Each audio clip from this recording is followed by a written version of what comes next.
All right, you good?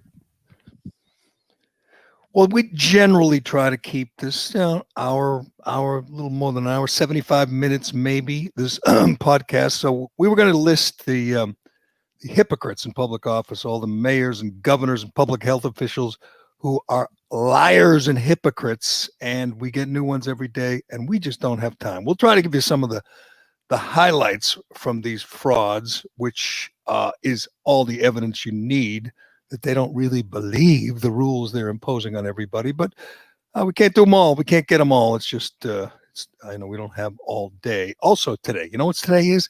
It's NFL Wednesday. We got a game at 3:40, and I don't know about anyone else, but I'm excited. Of course, the Ravens don't have any players, and they're big, big underdogs, but it's a Steelers-Ravens game on Wednesday afternoon. So I'm in. Sarah Fuller's traveling with her team, and I think that's wonderful. I mean, you can't leave the special teams player of the week behind when you head to Georgia to get your ass kicked. We'll see if she gets a chance at an extra point. The CDC is changing the rules, changing the length you must quarantine after you're exposed to the virus, which means I guess the science isn't settled.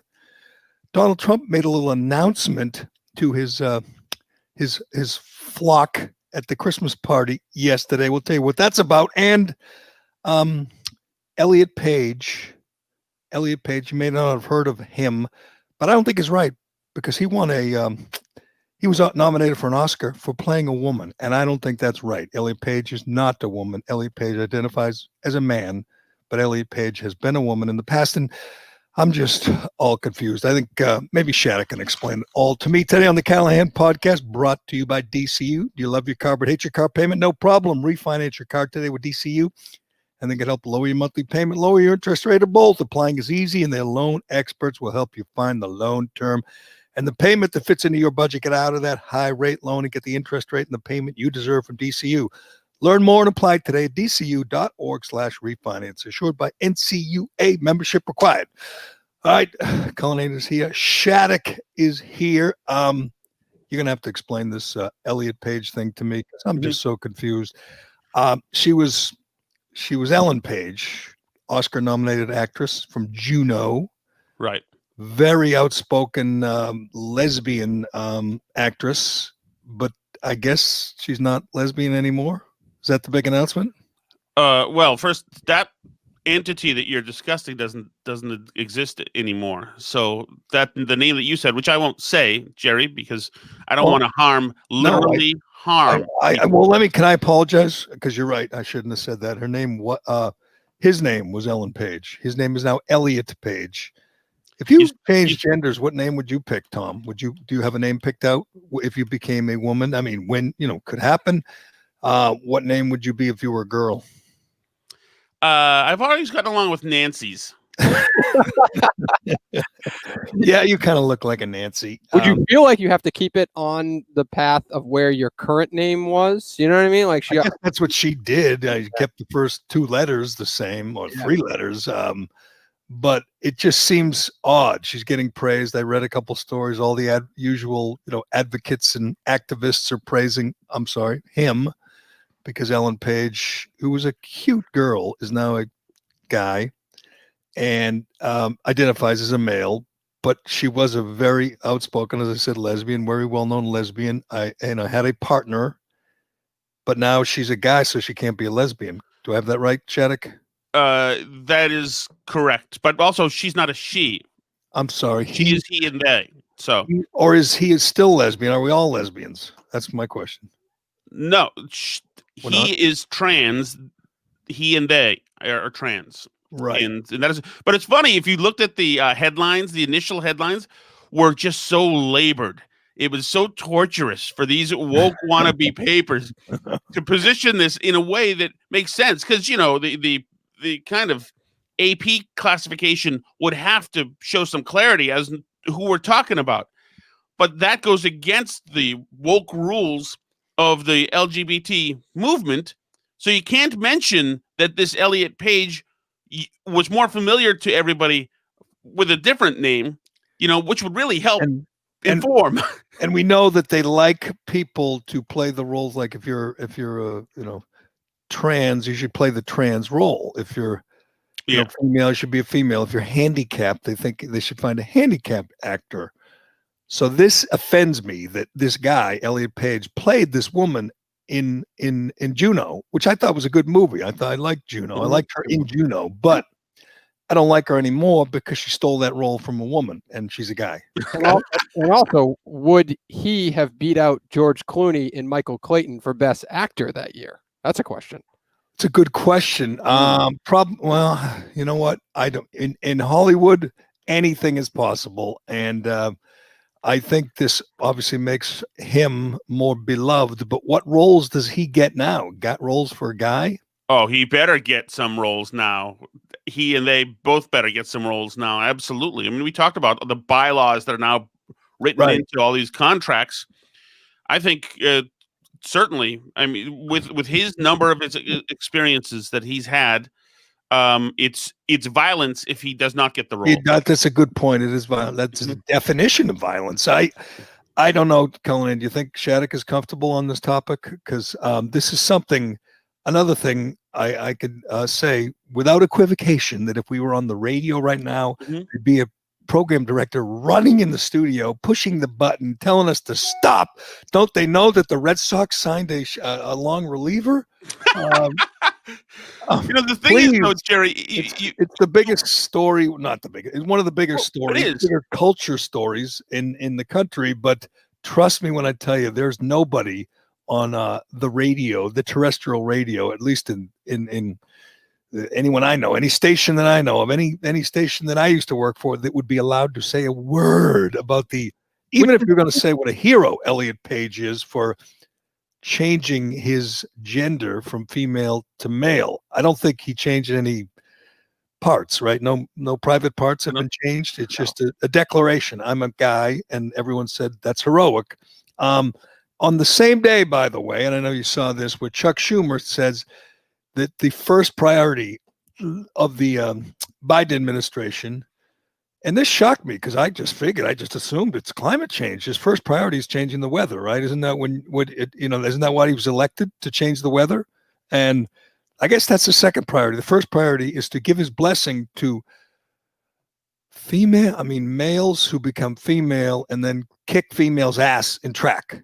That's an important issue, and I'm glad that Biden and Harris will be addressing it on day one. I mean, there's no other problems in this country. There's nothing else worth addressing. They got to make sure that boys and men, I guess, who become female and then just kick the crap out of girls in sports, essentially ruining girls' sports if they choose to, and ruining girls' hopes and dreams. That's their top priority, and I think it's wonderful. I'm like a lot of these activists. I'm like Chuck Schumer. I hate girls, so girls should. Any girl that dreams of being a track star, screw them.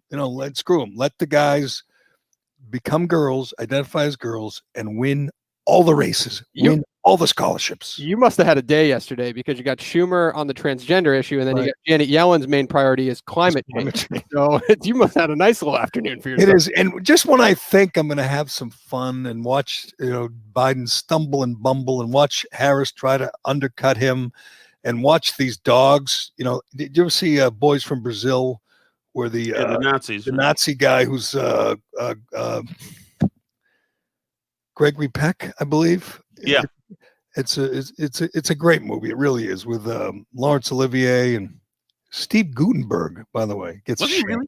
Wow. Yeah. I never knew what happened to him. He was great in Diner. He was great in some movies, and then he just disappeared. Anyway, he's got these German Dobermans that attack on, when he will and just kill people. I think those two German Shepherds, they just started this effort to bring down. I think Kamala Harris is training them.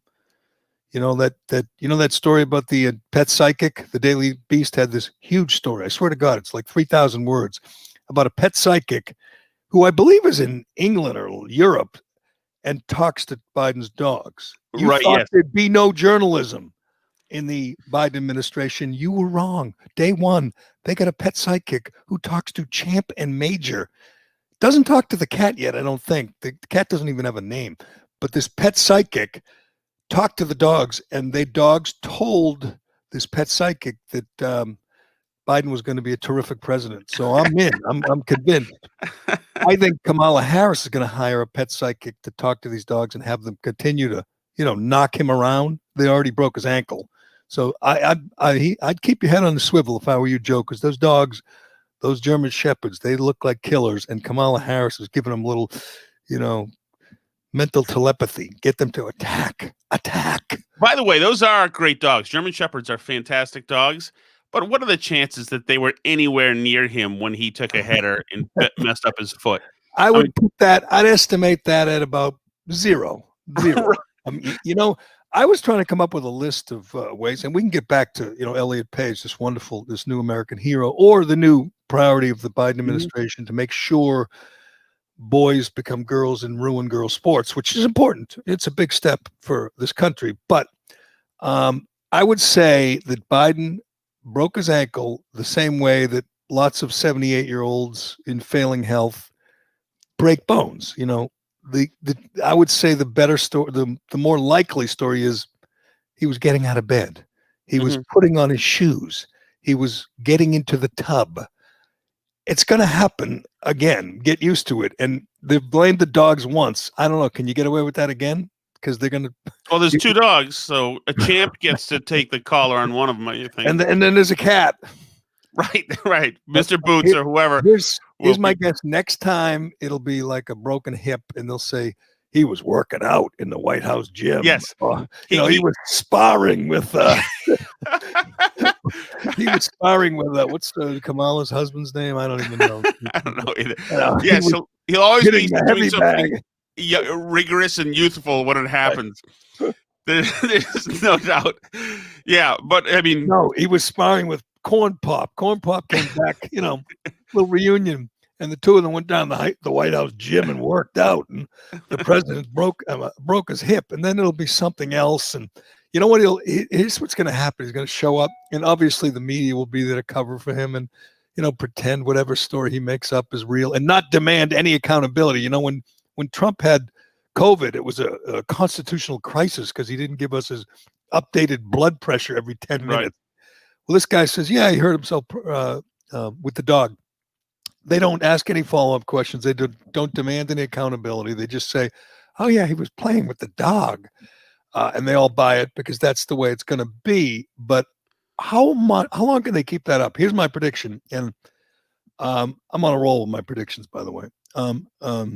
Here's my prediction. He's going to show up at a press conference with a black eye. And they're going to say, oh, he was with, Corn Pop in the gym, or he was riding his bike. They're going to try to come up with something manly and virile. Mm-hmm. And the truth is he walked into a wall, or walked into because he's in an unfamiliar place. And that's, trust me, when you have someone elderly with dementia and you put them in an unfamiliar place, they walk into things. They're not. Yes. Yes, he's in an unfamiliar place now, even before moving to the White House. But I think that, first of all, the press is asking tough questions, Jerry, so that's not exactly fair. Mr. President-elect, how does your foot feel? How's your foot? Good. There you go. You got to let it play because it's thank you. I love when they thank him for blowing him off. Thank you, Mr. President. What flavor ice cream did you get in your milkshake? How does your foot feel? Honest to God, it should be, which dog? How are you playing with your dog, you lying sack of crap? We don't know. We know you weren't playing with your dogs. Can you just be honest? You're really old. You're kind of frail. It's going to happen again. They'll reluctantly have to talk about the possibility that he steps down at some point and Kamala ascends to the throne. That's going to be a huge story within, 18 months. I put the over-under on 18 months where he has to step down. What's your take? I would put it, I think it happens next year, sometime just before the summer probably, as they're really trying to push forward. I think that the fervor for super ultra green initiatives is going to come to a head very quickly, especially since they've been iced out of the cabinet pretty much so far. I mean, they're all wackos, and Kerry is obviously an anti-progressive, and some other ones. But I mean, Neera Tanden is somebody who took shots at Bernie Sanders, and so she's not squad friendly. And I think the squad's going to demand a pound of flesh very, very shortly. Neera Tanden's not passing through the Senate. She's not going to get confirmed. There's already a bunch of senators on record saying no chance, no chance. Which is too bad because she's one of the more interesting ones. She's kind of like Klobuchar in that way. She's mean to the core. She punched some guy in the face in a meeting. Yes. He outed a whistleblower who wanted to accuse another coworker of sexual harassment confidentially, and she outed the woman. I mean, she also claimed to have evidence that the Russians changed the vote totals. Right. Yes, the Senate hearings will be interesting because she also took shots at lots of senators, and they are looking forward to their pound of flesh. But a Republican who outed a woman who wanted to accuse a man of sexual harassment confidentially, that would be a career ender in D.C. If a Republican did that, totally. It'd be a misogynist, a sexist. I mean, they would be mocked and ridiculed by everybody. But it's a good liberal, and it's so Clinton, Jerry, isn't it? It's so Clinton, going after the accusers. That's like drag a $5 bill through a trailer park stuff. Tanden is vicious. She's such a Clinton. She's from Team Clinton too. So, someone was criticizing her, and somebody called it racist, and I went, "What? Is she not? What race is she?" I think she's of Indian descent. Of Indian descent. I looked at her. It's not a bad looking woman, and I'm like, yeah. What the hell? How is that? It is. We've reached a point where you get the people get accused of racism, and you don't even know why. It's like, why is that racist? She's a good-looking woman who's had a career in D.C. and got quite the paper trail. She's already deleted over 1,000 tweets because she's taking shots at everybody. Good luck with that, Neera. She will be shut. She'll go down in flames. So maybe the Bernie Bros will get a commie in there. And Janet Yellen was probably throwing them a bone when she did that press conference. And she's the head of the Treasury. And she was talking about racial inequities and climate change and all this usual left-wing gobbledygook. And Biden was sitting next to her with his mask on, just nodding. Oh, good. We're going to use the Treasury to solve climate change. And I'm going, Christ, could you just do your job? Your job has nothing to do with climate change. You pander and puke. They're all the same. It's all the same old crap. I know, but at this point, they take whatever speech they've got for her and hand it over to Kate Bedingfield, who infuses it with 30% wokeness, and that'll happen with every speech we have. But Janet Yellen is not a horrible pick. She's somebody who is not ridiculous. Did you see her press conference? That was pretty ridiculous. I mean, the copy of her speech was ridiculous, yes, but every woke talking point she hit. She's the head of the Treasury. Well, doesn't that tell you how nervous they are? How nervous they are that they're about the Bernie Bros? Yeah, absolutely. And I think that's what's going to happen and that's how the press is finally going to start asking real questions. When they start asking questions that are hitting Biden in a sensitive area, and Biden's going to be taking flack from some of the Bernie Bros, and then one of the Biden's Avengers will call one of the reporters and say, "Hey, cut the crap, change course." And then maybe somewhere in Washington, D.C., you'll have a woke editor saying, no, we're on Team Woke here. We're not on Team Biden. And then starts the war. But I think it's only a matter of time. I like the war because even the likes of Barack Obama had to admit that his party has tacked so far left that they don't recognize him anymore. And he took shots at those who wanted to fund the police. And he called it a bad slogan. And of course, Ilhan Omar and AOC it's not a slogan. We wanted to fund the police. I like that. Stick to your guns, Elon and AOC and Ayanna. Stick to your guns. Keep talking about defunding the police. It is the best thing that's happened to the Republicans. And I think on January 5th in Georgia, it's an issue. I mean, they're going to make it an issue. Right. Warnock can't denounce every nutty left-wing supporter he has, and they all wanted to fund the police. And every place where they defund the police, crime has gone up. Violent crime has gone up. We've seen it in Seattle. It's unbelievable. They defund the police, and immediately the criminals run wild. In Massachusetts right now, we're waiting on our gutless governor, Charlie Baker, and he's waiting like this with his finger in the wind to see which way he should go on this. There's a crime bill, a police reform bill on his desk, which does all the usual things. It has, the boards that review the actions of the police to see if they're racially inequitable, and banning chokeholds and holding cops responsible if other cops that commit violent acts, if the cop doesn't stop them, then they're going to be held responsible, and all kinds of ways to make the police make their lives more difficult. And obviously the police are against this, and we'll find out if Charlie Baker, the rhino's rhino, vetoes it. I say he doesn't. I say he goes along with it because he goes along with every woke idea because he lives in fear. He's a gutless, pathetic stooge for all the woke causes these days, as you know. Yeah, for him to not give any defense to the cops during the summer of violence, right? And the cops couldn't use Berkeley, the cops couldn't use the MBTA. I mean, what the hell is that? His complete lack of leadership there was ridiculous. But tell you one thing, I mean, he'll probably make some changes to the bill or demand some changes are made to the bill.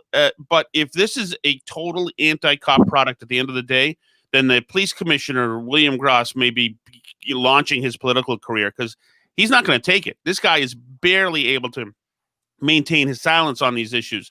And the Boston cops have done a great job, and they've been pushed around and pushed around and pushed around and really just disgraced by leadership here.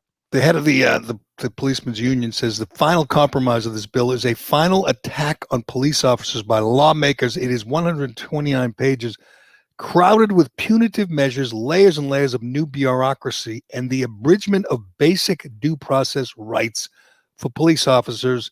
I have no doubt the whole thing is anti-cop and pro-woke and pro-BLM, and in a normal state, the Republican governor would veto it in a heartbeat, but not in Massachusetts.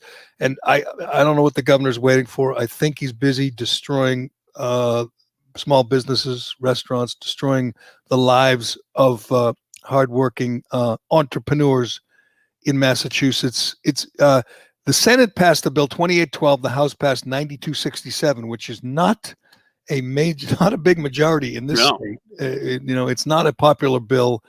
It would establish a committee to study qualified immunity, the big issue where cops can get sued for things they do not intentionally, not like killing George Floyd, but if you shoot at a suspect who's shooting at you and the stray bullet hits someone 3 blocks away, you can get sued. And cops will live in fear. They will not be proactive. They I mean, that's happening now in major cities. They're not chasing suspects because they're afraid if there's cameras everywhere, they might be accused of something and their life will be over. So they're not in many cases doing the job, at least not the way they used to. It's scary. No. And it's a good issue for Republicans, obviously not in Massachusetts, but in Georgia. I think a politician, a candidate, can't go wrong if he sides with the police and does it emphatically. Yeah, well, because now the police have disengaged where they haven't been simply defunded. They've had to disengage. The crime rates in these areas have gone way the hell up. And this is in the marginalized areas. And these folks want some protection. Their tax money is going to paying for this protection, but it's not there anymore. And the cops are taking a step back.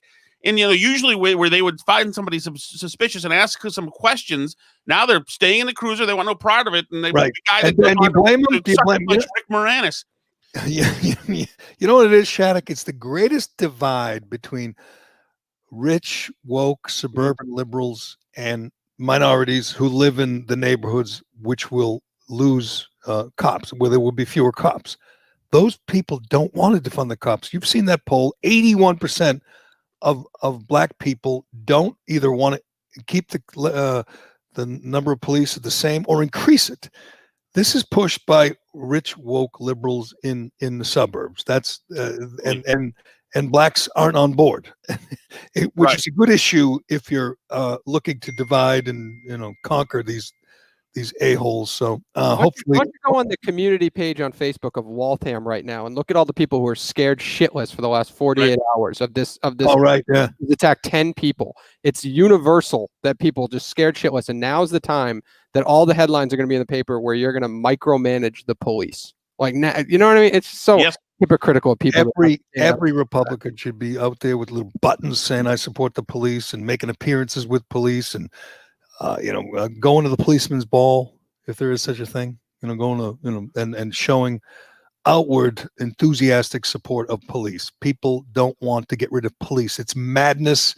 Yeah. It's the nuttiest thing from these nuts like my congressperson Ayanna Pressley. They got a lot of nutty views, a lot of nutty right. opinions and issues. But and she and Rachel Rollins, they consider it abhorrent if you don't want to spring violent offenders from the jails. And, we've already seen there have been rape sprees, et cetera, once again, that's women. Once again, women get victimized when you move to woke progressivism in city after city and state after state, and nobody cares. Nobody cares about women. And that brings us back to the Schumer thing again. Exactly. Why is it okay that some dude now, 17 years old, a guy, gets to walk into a woman's dressing room, locker room, and no one's allowed to question him? And that's going to be a priority? Joe Biden said that on his first day of office, he will give transgender students access to sports, bathrooms, and locker rooms in accordance with their gender identity in all federally funded schools. Do you think he has the ability to do this, and do you agree with this decision? I agree with the decision, and I know he'll check things out thoroughly legally. So there you go. If you're a Democrat and if you're a liberal, just so you know, the leaders of your party do not care about girls anymore. This is bad news for girls. I mean, if you're a girl, if you're a daughter, if you plays high school sports, she's going to get her ass kicked. And it's not just going to be track. It's going to be any basketball, any sport they want to play, field hockey. Guys can identify as girls and they can play. And they not only do they win, but they will be celebrated by the president, the vice president, and this guy who might be the leader of the Senate, by the way, Chuck Schumer. They think it's wonderful. And you're right, to fund the police, inner cities, girls, women will be the most vulnerable, of course. But it is somehow became chic with the woke left to get rid of cops. And the first time I heard it, I said, that's madness. Yeah. But go for it, because it is so unpopular and so insane that the more you hear from people like my congressperson, Ayanna Pressley, who doesn't care at all about girls, white, black, doesn't matter. Girls are disposable to her. Bring in the boys who identify with girls, get rid of the cops, doesn't matter. They're just pawns to her. Keep it up, Ayanna. Keep it up, AOC, because that's popular with about 1% of the American public. Right, and it's also since Donald Trump will not be occupying the White House shortly, there's not going to be. It's not an all-in emergency anymore. Whatever we have to do to sacrifice, our own gender now, in the name of dethroning Donald Trump, that's not going to work anymore. Right now everybody's on to the trailblazing female kicker, as being something that we must all celebrate this week. It was a wonderful and legitimate event. We must celebrate it. Well, pretty soon they're going to be trailblazing female fullbacks in soccer who are men. And those people are going to be expected to celebrate that. But these, white women in yoga pants who drink wine, which is the people who left Trump, these people are going to wonder why their daughters aren't allowed to play, don't make the team anymore, or get crushed by a team of seemingly boys now. And that this conversation is verboten, and even having the conversation and not celebrating Elliot, what's his name, Page, I'm not talking about even castigating or rendering any doubt, but you have to celebrate. Anything short of celebration is considered violence. That's not going to walk. I say this all the time when we talk about the guys who become girls and kick ass and track and field hockey.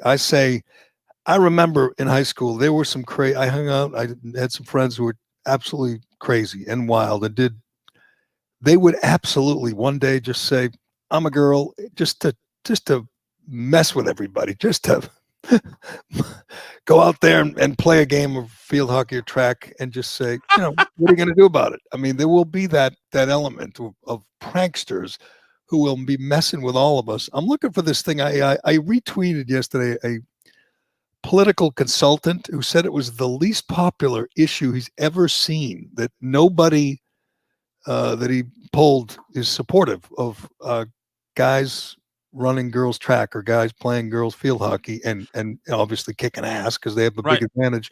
We've gone over that for the last 3 days. There's a reason that Sarah Fuller didn't actually play in the SEC, didn't actually play a Power 5 conference football game. She just, kicked and ran off the field, kicked it 26 yards in the air and ran off the field, is because girls can't play major college football. They can't play in the NFL. They'll never be able to play in the NFL.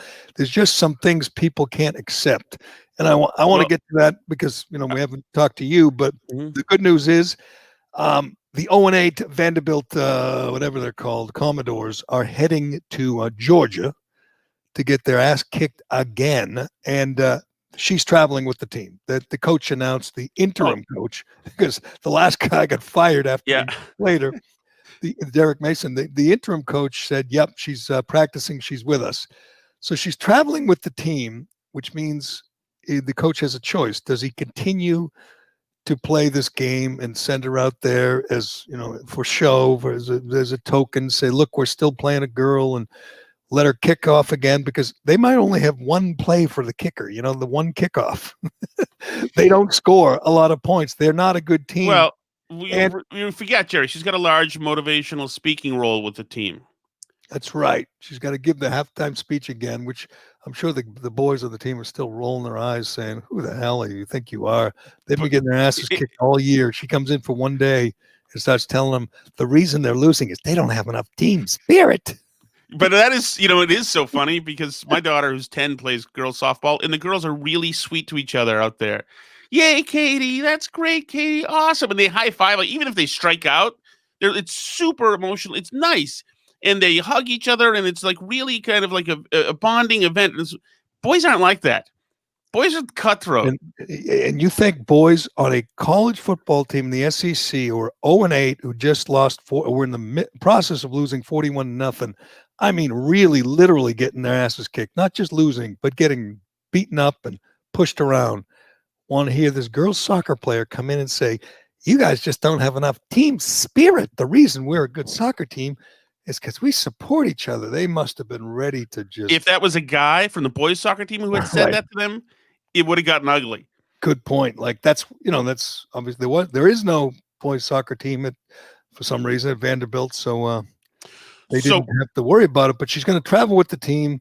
We will see if they continue the charade and let her kick one time. But so Jerry, I think you're wrong about saying that it's not, they'll never make it in the NFL. Why wouldn't they? If they just keep legislating the positions like they have been, then why wouldn't they? I mean, like, no quarterback gets hit now like Terry Bradshaw got hit in the 70s. There's more and more rules. You see when Drew Brees got hit a couple of weeks ago, they get hit. Maybe that's why they have to ratchet the rules up again to protect these quarterbacks. It doesn't matter. It doesn't matter if it could be tag, it could be touch. I realize the hitting makes it more problematic for a female, but they're not as fast. They're not as big. They don't throw it at a progressive in charge, and all it has to be is a couple of progressive owners and the Goodell to be more progressive. A progressive in charge would see that and say, well, then everybody else has to slow down to that level. You have to. We talked about this yesterday when Michael Sam got drafted. They celebrated it. It was our first gay draft pick or outwardly gay draft pick, and everyone thought it was wonderful. And ESPN had like a 3-day long celebration. All the woke hosts on ESPN thought it was glorious. They actually had a camera at his house, which you don't often do for 7th-round draft picks, to catch him making out with his boyfriend. I thought it was wonderful.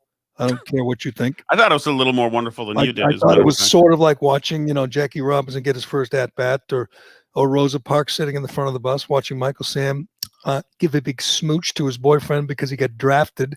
Turns out it was not a very good player, didn't belong in the NFL. It was all a big charade orchestrated by Roger Goodell. He did, I forget what the quid pro quo was. They kept the Rams off of Hard Knocks, which is what Jeff Fisher wanted. So he wasted a 7th-round pick on Michael Sam. We all got to celebrate, and I think it was glorious. Mm-hmm. But it wasn't real because Michael Sam I found it to play in the NFL. I found it to be a trailblazing moment. But tell me something, Jerry. Here's something for you. What if trailblazing female kicker Sarah Fuller goes the way of Elliot Page in a week? Becomes a boy, girl. I mean, a guy, a man. It becomes he and they. Then did the trailblazing ever happen? It's a good point. Well, I don't think the problem is the trailblazing didn't actually happen because she didn't play football. She didn't play. She just kicked it 26 yards and ran off the field. That's like saying the person that ran out and got the tee after the kickoff played. She didn't actually play.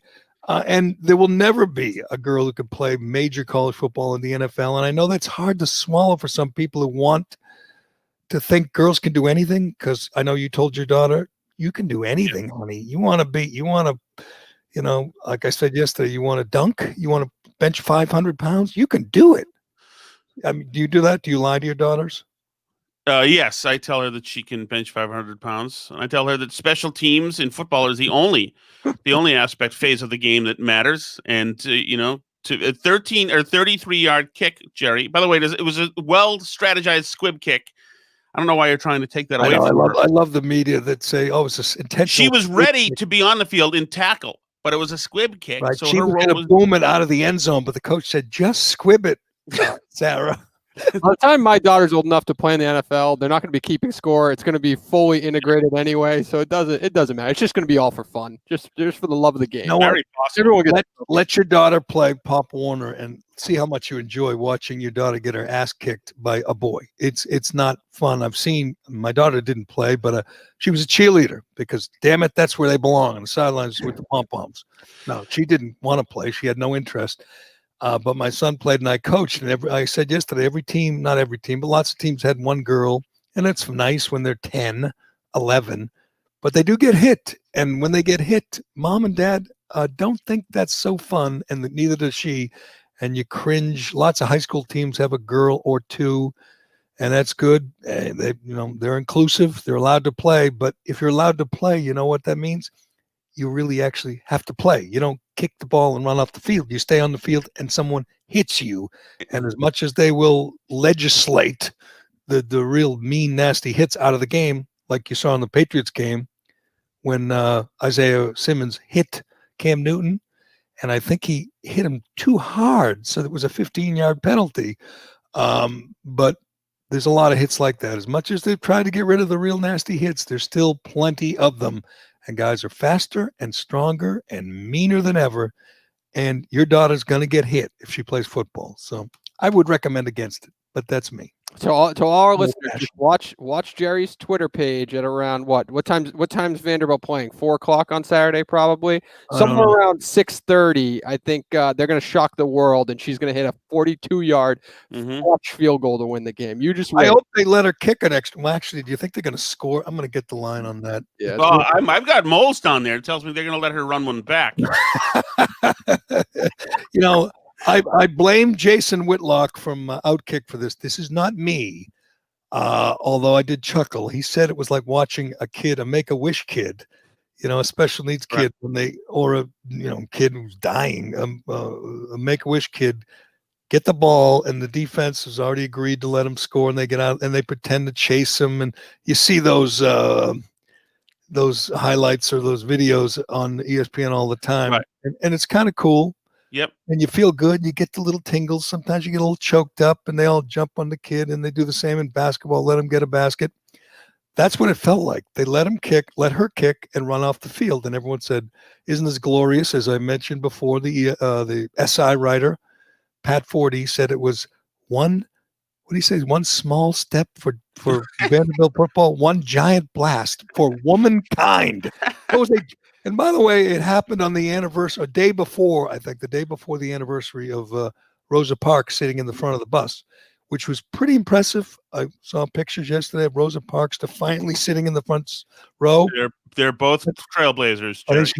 But did Rosa Parks ever kick a ball 26 yards? No. Nope. Or motivate a football team, which never happened.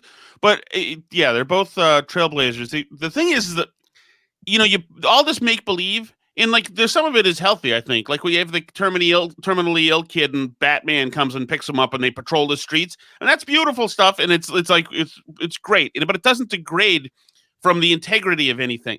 With this, when this is a healthy woman, you're pretending that she's a key player on the team, that's purely a stunt. That's why everybody plays roles now. And, 19-year-old idiots from Dover think that they're jihadists with Antifa, think they're revolutionaries. And that's why Yamiche Alcindor, the publicly paid, PBS correspondent, thinks that the Avengers are coming to save us all, through Biden's cabinet.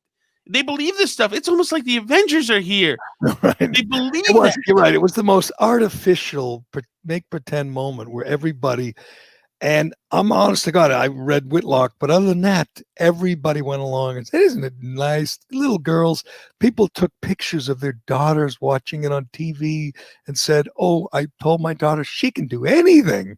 Right. Really?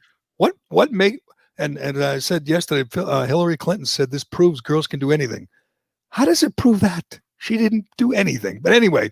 But why? But also, Jerry, why is it so important that girls do all the dumb boy stuff? Why? Who cares? It comes from such a place of insecurity. Who cares? I tell my daughter, who's 10, like I told you, that boys are stupid, and never believe them. Always try to outsmart them. Always outthink them, and never take any of their insults seriously. They're idiots. And she can do her own stuff. She likes girl stuff right now. I don't understand. Why would I feel the need? You know what? I want to break the barrier in lacrosse this year and make sure that she can be in the boys' team. I understand if there's no other team, no other way to play lacrosse, and they're all little kids, maybe. But man, my daughter was on the chess team when she was in elementary school. They had a chess team, and she would play the boys in chess, and she was very smart, and she could win easily. So one day she was this kid that was a neighbor of ours. She let him win, and he won. I'm like, what are you doing? She goes, yeah, it's so important to him. I don't care. She's like, yeah. If he wins, he's so happy. If he loses, he's throws a fit. And she's like, well, who cares? And she doesn't care. It didn't seem important. But boys are idiots, like you said. That's really important to them. You're going to get to the point in a couple of years where you have to teach her another lesson, Shattuck. Boys are pigs, all right? Yeah. Boys, She's witnessing that. But yes, I'm right there. I already know. She knows that they're the inferior gender, and they're dumb. And she knows to utilize their stupidity for her own gains. And hopefully she'll keep that lesson. Oh, depending, college could change her in one semester. So that's true. Here's your latest line: Vanderbilt at Georgia. Latest line, Georgia Bulldogs are favored by 34. And the over-under is 51.5. Shock the world. That means that they don't expect the Commodores to score a lot of points. I hope they score at least one touchdown or get in field goal range. Mm-hmm. And I wish her well. She seems like a nice kid. Seems like she means well. She's kind of a victim in this, that she's being used. But I don't picture her nailing a 45-yard field goal. It could get embarrassing if, she whiffs on an extra point. But I have a feeling Georgia hasn't won a road game in more than 2 years. They're 0-8. They're absolutely awful. Defensively, Vanderbilt is giving up 37 points and almost 500 yards a game, and they're going against the Georgia Bulldogs on the road. It's going to get ugly. But then again, they never had a pep talk from a girls soccer player at halftime before. So maybe her team spirit that she was talking about, maybe that puts them over the top. You guys might be on the wrong side of history on this one, because the comment section of this discussion is turned to co-ed softball, and there's a lot of female competitors in the comments right now. So you never know. You just never know. That softball doesn't jeopardize the lives, the well-being of the girl, and maybe the third baseman, but they wear masks now. But when you play football, pitcher line drives right up the middle. Ugh. Yeah, they wear masks too. They could get hurt. Yeah. But in football, a girl plays, a guy plays. He's gonna, there's a good chance he's gonna get hurt, and you don't want to watch your daughter getting beaten up by boys. You just don't. You don't want to watch them wrestling or boxing or MMA. Or being the bottom of a pile in a football game, like somebody was like Fred Smirlis, breaking her fingers. That right, or worse, grabbing you in places that you don't want to be grabbed. I mean, you're right. You don't want your daughter out there in a pile of and as we point out, boys are pigs, and you don't want them pouncing on your poor daughter. But we'll see how the lovely Sarah does this weekend. All right, a couple more things to get to. Let me do Shea Concrete. Then I want to get to our long list of hypocrites. We got to get to that. And I want your pick on today's football game. We've never done the pregame show before, Shattuck. And we got the pregame. We are the pregame show. Ravens Steelers kicking off later today. And I'm excited. Of course, the Ravens don't have any players, but hey, I'll still be watching. But first, let me tell you about Shea Concrete. This is for you homeowners and home builders. Do you know that Shea Concrete has a huge selection of precast concrete steps? Of course you did. Whether you're building a new home or you need to replace an old staircase on an old home to make that old home look better, Shea has great values with designs for any home. Available in concrete, or you can customize your steps with beautiful stone, granite, or brick. A new staircase can dramatically upgrade the front entrance of your home. In most cases, they can remove the old stairs and have you walking up your new front steps within hours. Piece of cake. You pick out the steps, you get the stone, the granite, the brick, or the precast concrete, and you say, that's what I want.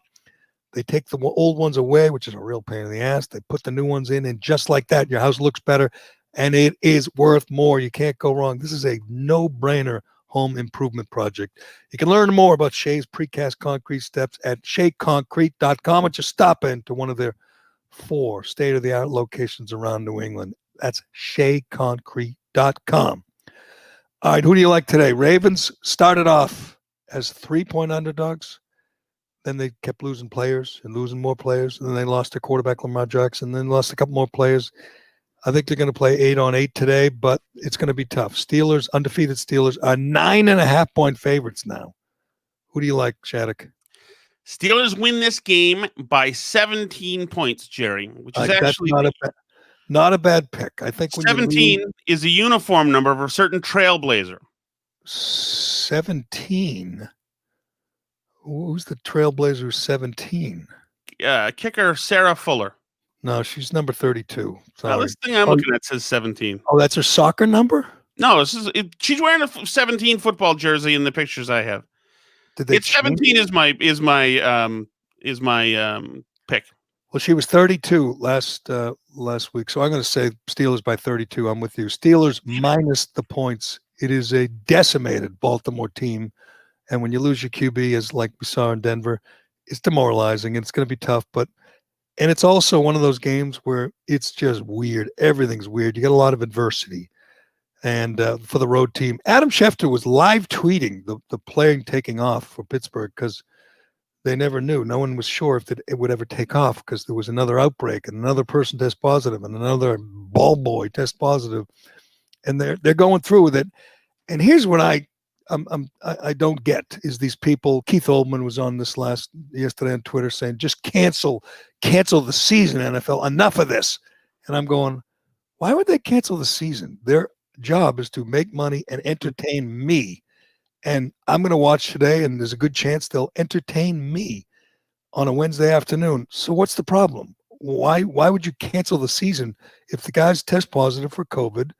They don't play. Hell, if they're in a meeting with someone who tests positive and they don't have a mask on, they don't play. But you know what? Someone else will. Next man up. It's about putting a game on for the network, for the viewers, for the fans, selling ads and entertaining us. If someone gets COVID, they don't play. So what? Yeah, I mean, it sucks that your starting quarterback is out with COVID or on the list or whatever, but Right. it's fair for everybody else. There's no advantage for everybody. It's always been a game of attrition, and now more than ever, it's a game of attrition. If you lose guys, you lose your quarterback, and you're stupid enough to not wear masks in your meetings like Denver, then you don't have a quarterback.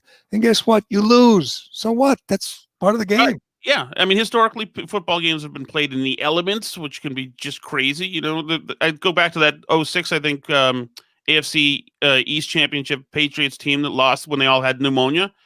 I mean, people are sick. People get banged up. You know, Brady was out one year, and people get banged up. You play on.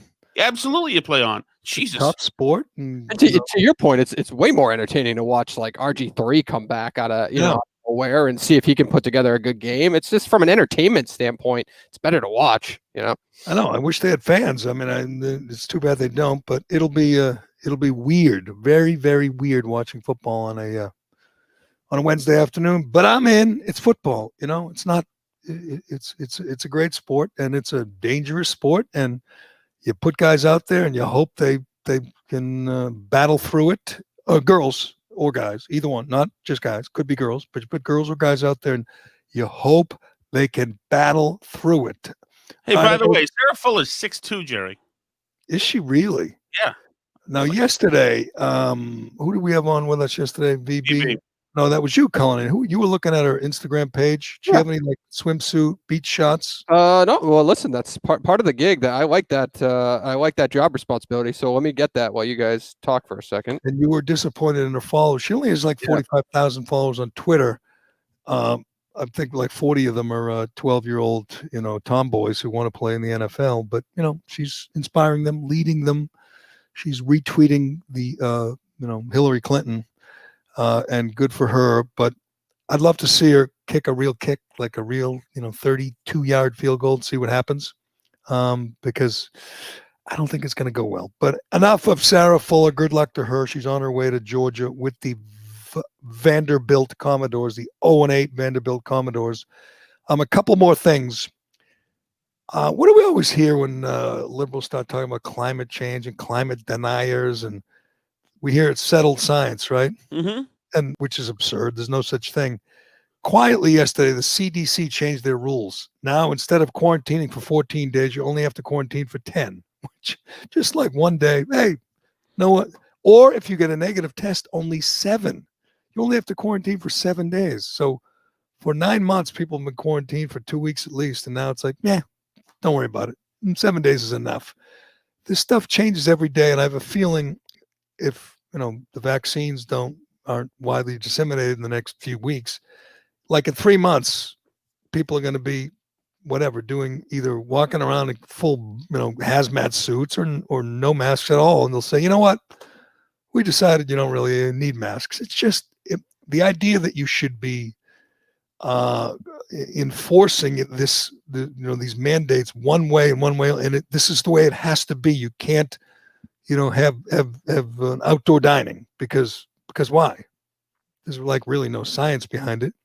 It's just so arbitrary and just so unsettled. And I'm not, making excuses for anybody, but Right. Every day, like you hear these stories of someone yelling at someone else for not wearing a mask outside walking the dog. And I'm like, my first thought is, are you sure that matters? Are you sure that I'm killing you? Like the story in USA Today, that breathing on people is a deadly act and you could be a serial killer if you go out and you don't have a mask. The person that said that, are they going to feel silly in 3 months when we find out that, masks really don't stop you from killing people, or not wearing a mask doesn't cause you to kill people? Right. Well, or the condescending or patronizing nurse or doctor who says, I just held a dying patient for the last few minutes of his life while his family wasn't allowed to see him. Wear your damn masks. We don't know how the person got it. We don't know what he could have been placed next to one of Cuomo's sick people. Why are we being punished and yelled at for something that we don't know? Our mask behavior, and we all wear masks, isn't necessarily correlated directly to these deaths. There's a bleeping pandemic coming around, and there's some things that it is maddening. The real maddening things, and I'm fine. I go to the grocery store or CVS. I do that, pull up the gator, and I'm sure it doesn't do anything, but it's for looks and it's, make other people ease their minds. But to me, there's some things that I've looked and said, outdoor dining, this is a big freaking deal. It's doesn't matter anymore in New England, but in other parts in California, they're banning outdoor dining. Not for, mayors of certain cities, that's okay. But for the rest of the people, the little people, you can't have outdoor dining. They're going to put more and more restaurants out of business. And you can't find a study or evidence that outdoor dining with the, rules of, the servers have their masks and their gloves and the tables are 6 or 8 feet apart. You can't find evidence that is a way to spread the virus and kill people. You just can't. It's just, it's window dressing, and it's destroying lives. I mean, destroying restaurants and small business, and taking jobs away from people and ruining people's life savings, and it's just arbitrary. And you go, can you just back that up? I mean, is it asking too much to show me why we can't have outdoor dining, or why Right. kids can't be back at school? By now, we all know there's no reason, no evidence that says kids shouldn't be in school. You know it. I know it. It's just the diabolical teachers union who wants to keep their vacation going. They don't want kids to go to school, but you can't find the science that says they shouldn't be in school. You can't find the science that says you can't eat outdoors. It doesn't exist. I know if there's a science that says that you can't eat outdoors, then the same science would suggest that you can't have 100,000 people crowded in the streets. But the same people who are saying we can't eat outdoors were saying it's an important health issue that people protest this summer. It's about health, which is why Janet Yellen, of course, is talking about social justice as well, because all of these liberal boutique causes override facts and the science. Because what's important, is the woke movement, and the health and the science will happily take a rest while that stuff happens. And that's why nobody believes Fauci. I mean, how could you? He's already mentioned a couple of times how proud he was of misleading us so that we wouldn't, because we're stupid, so we wouldn't take all the masks and buy up all the masks. You've had people saying, in World War II, they stuck it out underground. You figure at least you could stick it out where you are. Yeah, in World War II, there were literally bombs falling out of the sky in London. And by the way, we also could visit each other and see each other. And also, our neighbors were dying. There were explosions. We could see what was happening. We didn't need you guys.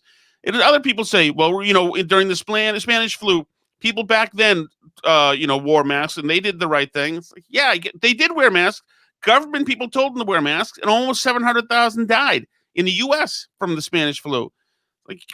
Come on, and we didn't shut down the economy, which is a first, destroying the economy. But again, we all know what that was all about. That was about regime change, and it worked. But to me, it is amazing how many people just go along without asking questions, without questioning authority, and just, as I've said many times, putting masks on little kids. And that's not necessary.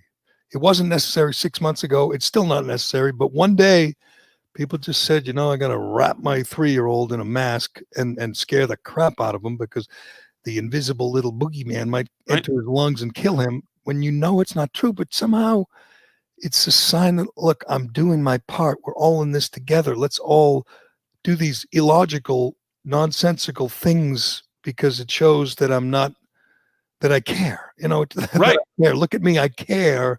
So I'm going to wear a mask by myself, walking in the woods with my dog. And you go, why are you doing that?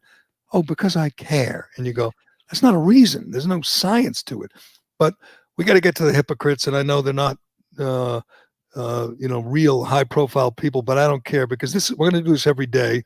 There's a Los Angeles supervisor who was in all the headlines yesterday because she spoke passionately about banning outdoor dining, putting more and more restaurants out of business, destroying the lives of people who work and own these restaurants.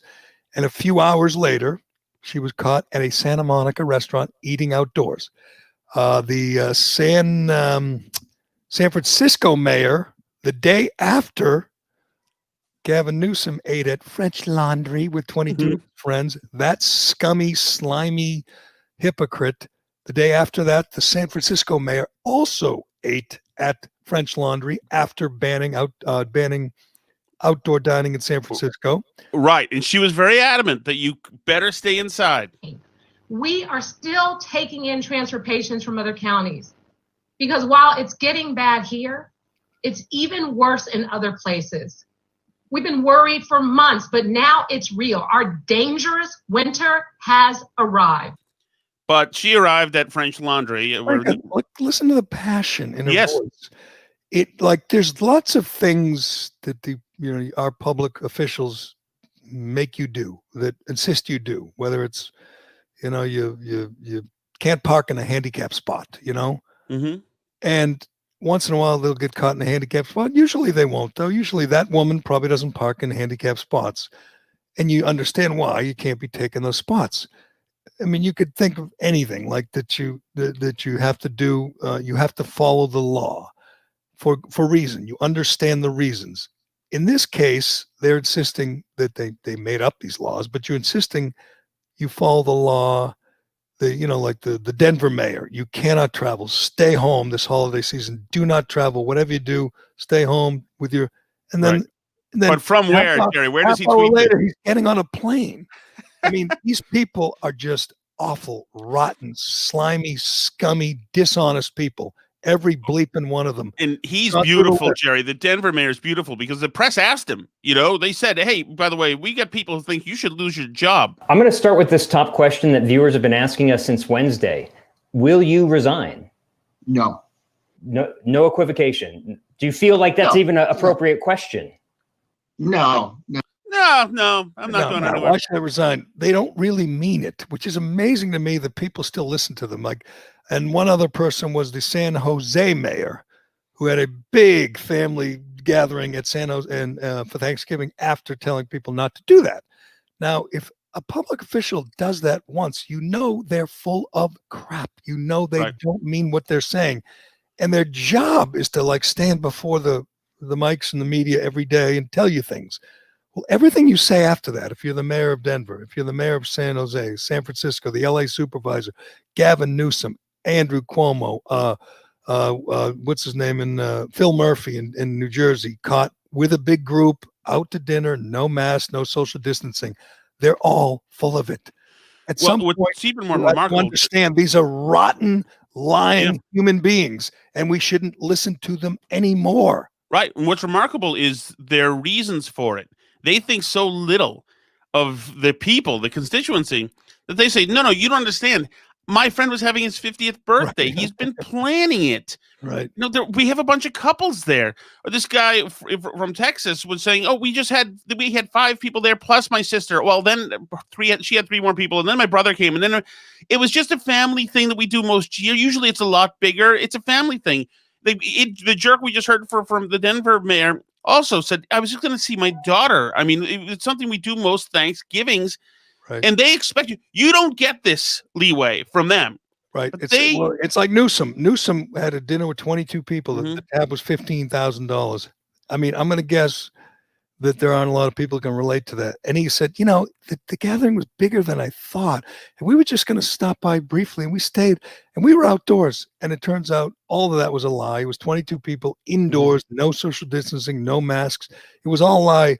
And this is very simple, Shattuck, very, very simple, is every time someone like Newsom or Lori Lightfoot in Chicago, who, by the way, went out and got her hair done after saying She cannot, looked great. and she said, I have to do that. I'm the face of the city. I have to look good. Well, 2 things. Whatever your hairdresser didn't work. Okay. I disagree. And what about everyone else in the city? They don't want to look good. Their appearance is irrelevant. Yours is important. This freaky looking space alien looking woman is telling you her appearance is important. Well, I don't think it is, because you got elected looking like that. But anyway, every one of them, whatever, Phil Murphy, Ned Lamont, Andrew Cuomo, when they tell you this is deadly and dangerous, which is the exact words that the LA supervisor, this woman Cool, this tough looking woman in LA said, this is deadly and dangerous. Outdoor dining is deadly and dangerous. And then goes, eats that. Then she didn't mean it. She didn't mean it.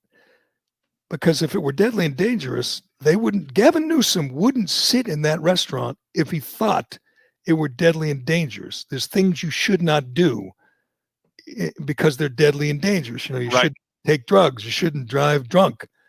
Well, Gavin Newsom can say, this is like saying, don't drive drunk. It's deadly and dangerous. And then getting busted, blowing a 2.0, crossing the yellow line. That's essentially what he did. He said, what you shouldn't eat in a big group because you could kill each other. Okay. You got me scared. I'm not going to do it. And then the next day you see him in a big group and you go, wait a second. You didn't mean what you said, because if you did, you wouldn't have done it.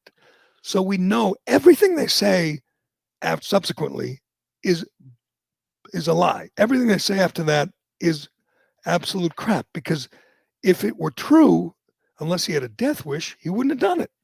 Well, not only that, but you'd empty the place out. I mean, you'd be running through the French Laundry like, Jesus turning over the betting tables or whatever, saying, get out of here, everybody. You're going to die. I can't, in good conscience, watch all of you people die. You can't be doing this. Right. But no, there's no concern whatsoever. What's going to be very interesting, Jerry, is to see when these guys on the down low get the vaccine and just how quickly, they make sure, Lori Lightfoot, I'm the elected leader. Cuomo will get it before Trump leaves office? Will Cuomo get it under a President Trump? Yes, Cuomo will get it tomorrow if he can get it. He probably already has gotten it. Yeah, wouldn't be surprised. And that's going to be huge just to see how these guys make sure that they cover themselves off. These will be captains getting in lifeboats on an unprecedented level. Yeah. You're right. It'll be interesting. They'll get it. Cuomo's 89-year-old mother, you're right, probably has already gotten it. But I guess I can't blame them. Gavin Newsom is a slime ball. Andrew Cuomo is a piece of garbage, an absolute piece. But the media loves him, and the actors and De Niro and Ben Stiller, they love him, and he'll get reelected. So, I guess I can't. It doesn't matter. He's killing, tens of thousands of elderly people. There are enough stupid voters out there that believe his bullshit that he's going to get elected. It's very interesting, Jerry. 2028 could be an election year full of COVID Democrats. Charlie Baker, Newsom, Cuomo, depending on what happens. It's some people hopefully will remember. Some people, it should still matter that you kill elderly New Yorkers. It still should be a factor, but who knows? Maybe you can just brush it under the rug like it's an affair you had when you were younger or something. But before we go, I got to mention this because last night I was just sitting around watching whatever usual, and I get this text, and it was the saddest friggin' text. And it was a guy who I don't really know, but I've met in the past. And he said he was he was in the car business. He was a sales manager at a car dealer, doing well. Decided in January, almost a year ago, to change careers and go in the restaurant business, and bought a restaurant and renovated, repaired, opened up in August during the shutdown and partial shutdown. And he just said he's ruined. His life is ruined. His life savings is gone, and he didn't know where to turn or who to talk to. He said, I don't even know him. He just said, I just need to vent. And I'm reading this, I'm saying, does Charlie Baker or Andrew Cuomo or Newsom or Whitmore, any of these slime balls in public office, even think for a second about these people? I'm saying this guy is, probably, I don't know how, 50, worked his ass off most of his life, tried to, achieve his dream and become a restaurant owner. Everything's going great. Boom, the China sends the virus and it all ends. And he's trying to make it. And you see these stories every day. They put up the plexiglass. They put up the sanitation stations. The waitresses have the masks and the gloves, and they're ready to go. And boom, we're going to have a curfew. Or boom, no more outdoor dining. And you're going, wait a second. Do you care at all about these people, these hardworking people? And you listen to, you see again, my congressperson, and she'll be talking about, race. All she talks about is racial inequities and social justice. And you go, do you care at all about the people in your district who are working to stay above water, just hoping to survive this? And you don't hear a word about them. It's just like, you know what Ayanna Pressley did the other day? Said, during these tough times, patronize businesses owned by Black and brown people. I'm thinking, wait, your constituents, you want them to base their decisions on skin color during this Christmas shopping? Wait, that store, let's see, that's owned by a white guy, or that's owned by a white woman. Skip that. Let's find a store owned by a brown person. These people are right. So well, not only that, but Boston shut down 44% of all businesses, all small businesses. You've already whacked out a half of the businesses that are owned by Black and brown people. You've destroyed them. Between the Cultural Revolution and now the suiciding the economy, we've destroyed 40% of all the businesses in the state are gone. never had to happen. There wasn't a cataclysmic, weather event. There weren't fires. There were some looting fires, I guess, but it didn't have to happen. But, I know you read the Globe. You look at the Globe. I don't. This story was on Fox News last night, local Fox News. 44% of Boston's small businesses have closed. 44% of small businesses in Boston have closed, have shuttered. I'm going to take a page from Jerry Callahan and say, Jerry, I just mentioned that. You're always quick to tell me and Aiden when you just mentioned something. Oh, yes. We'll check the tape here, Dave. Did you come up with the exact number? I'm sorry. I hate that, but I was looking for the story and wondering, data compiled by Harvard researchers. That's amazing. Harvard even admits that's almost half. I'm not a math whiz. Almost half. When do you hear like any Charlie Baker, Marty? When do you hear them? Any of these assholes in these governors and these mayors even talk about that? Half the small businesses. Well, that's tens of thousands of people's lives destroyed. They're up in flames. Right. Their life savings gone. Yeah. No, the only time that you hear them talk about restaurants is when they're yelling at them, like Salt Bay for having a few people in Park Square. I assume that in Harvard Square and Central Square and Kendall Square in Cambridge, these restaurants are shuttering as well. So it's actually affecting, people. It's affecting the people who usually get, a silkweed and pineapple pizza. Their lives have now been harmed by this, and so I'm not surprised. It's just remarkable. I mean, these businesses should be made good by the federal government or the state government.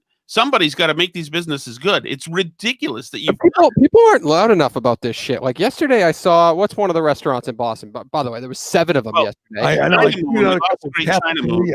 Let's call it cafeteria, right? You see a tweet, cafeteria is closing. You go look at the replies on the tweet, and it's like, oh, I love their fucking sandwich, and they had the greatest drink in the world. Nobody in the replies is commenting about why did this have to happen to cafeteria. What is the cause of this, and how can we make this right? How do we not let this happen? Worse is what I always tweet about them, whenever I can, and the responses say, "Yeah, but this saved lives." And you go, "Wait a second. We know the transmission, or we don't know. They trace the transmission place from the origins of the virus, and restaurants is a very small percentage. Many times that you get at home. People get at home." The government makes you stay home, stay inside where you get the virus. They don't let you go to restaurants, until a certain hour, and then they close with all these rules. But there's no evidence that dining outdoors is a hotspot for the virus. None. And yet they close them down. And it's insane. And people, you're right, there's very little pushback. It's disappointing. I'm disappointed in the American people that they're not more outraged at this insane overreaction from these tyrants. And, it's not going to get better because we're getting this spike now, and these guys are getting off on their power, and they're going to continue to ruin these people's lives like this.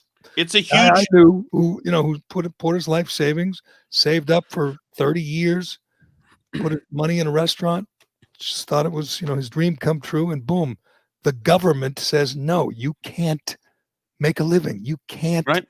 And it's a huge wealth transfer. So now all of these small businesses, 40% of the small businesses in the state, now they're gone, but the big stores are still there. So the big monoliths, the national monoliths, and Amazon and et cetera, those are thriving. Those are doing well.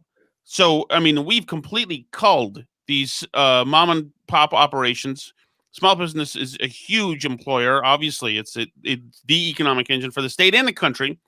And that we just euthanized it here out of an abundance of caution, which is freaking horrible. They do it without batting an eye. They're just monsters. You make the best point. Like Newsom doesn't go to the restaurant because he thinks he's going to die within you know what I mean? After. So I read a headline yesterday. Schools closed in Atlanta, but they gave special permission for Spider-Man 2 or something to film.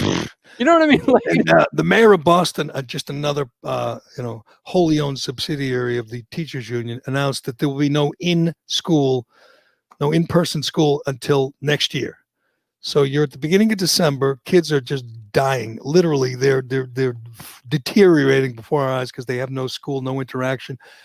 These are more affects poor kids, minority kids more. Mhm. But as we know, Democrats don't give a damn about poor kids or minority kids. They care about the teachers union. Their biggest source of donations. So you have a guy, a mayor, and granted, not the smartest guy in the world, but you say, why don't kids go to school? And he can't tell you. He can't tell you. He literally doesn't have an answer for the most obvious question. I mean, we know the answer. It's because I'm in the back pocket of the teachers union and they don't want their vacation to end. That's the answer, but he obviously won't say that. So you say, okay, no school, and thousands of kids, special needs kids from bad households, abusive households, they're stuck at home for Exactly. at least another month or more because the teachers union don't want to go to work, and the mayor can't give you an answer. He can't say, yes, we got this study from whatever Stanford that says kids are a danger. He can't do that. You know why? Right. Because there is no reason kids shouldn't be in school other than these people are shameless and they're just vile human beings who don't care about kids. But But if you're a wine mom in West Roxbury and you make lots of money, you're sending your kids now to a private school. Private schools have, they've spiked upwards in attendance now. Well, people have taken almost 40,000 people out of the rolls of the public schools. Once again, the very top, the privileged people, all they have to do, their entire cover charge for feeling like they've been cleansed in woke goodness is put a lawn sign out and tweet something on Twitter. But no, they're escaping this. They're having a grand time. It's the poor. It's the people in poor communities who are just... And it's not going to end anytime soon because nobody seems to hold their feet to the fire. It's too bad. All right, we got to wrap this up. We got a football game to watch. I want to, see the pregame and, get my bet in. Again, I'm going with we're both going with the Steelers. How about you, Colleen? Oh, yeah, you got to go with the Steelers. Stay undefeated. Great squad. Great game. It's going to be a great game to watch. I don't care about either of these teams. Now, I've generally rooted against the both of them, but I guess I'll root for the Steelers to stay undefeated because, they had a couple guys who stood for the anthem. That's how I pick them. Right. They have Villanueva, a couple other guys who said, nope, I'm not kneeling. So they're my team today. Go Steelers. But all right, Shattuck, that is Tom Shattuck, host of the Burn Barrel podcast, editor of the Lowell Sun. Trailblazer, Jerry. Why are you Trailblazer again? I'm going to be Nancy Shattuck in a couple of weeks. That's right, decided. Nancy Shattuck. And you're going to, but what sport can you play and kick the girl's ass in? I can't, you can't. What, is it curling? Is that co-ed? First of all, you can't tell me I can't do track, Jerry. You could throw the shot put. What are you going to do? I don't want female names to work off of with Tom or Thomas. That is a problem. So yeah, Nancy might be the only option for you. Yeah, you're definitely a Nancy. All right, that is Nancy Shattuck. Thank you, Nancy, and thanks to Allied Paving and Shea Concrete and DCU and Flagship. Anything else, Cullen? What am I missing here? No, I'll give a shout out to VB who was on yesterday. He predicted that we're going to get a boxing league of celebrity fighters, and Snoop is launching a boxing league called the Fight Club. And I'm all in on that. Snoop's going to do it the right way. So shout out to VB. They can't charge $50 to watch, though, right? That's not going to be the deal. I don't know. It depends. They're teasing. They won't say the names, but they're teasing a better fight than Tyson versus Jones. So I don't know. Better fight. I mean, could you get Hagler come back and fight Sugar Ray? Finally get his revenge. I know. I don't know how you get fight than that. I would pay for that. I mean, most the boxers, they don't live to be that old. It's a tough life, and go have a conversation with Peter McNeely today. And you better get them before they either pass away or go completely, Joe Biden on us and lose their marbles. So I don't know. We'll see how that goes. We'll see how the senior circuit of the sport of boxing goes. But all right. This is the Callahan Podcast. I'm Jerry Callahan, and we will talk to you again tomorrow.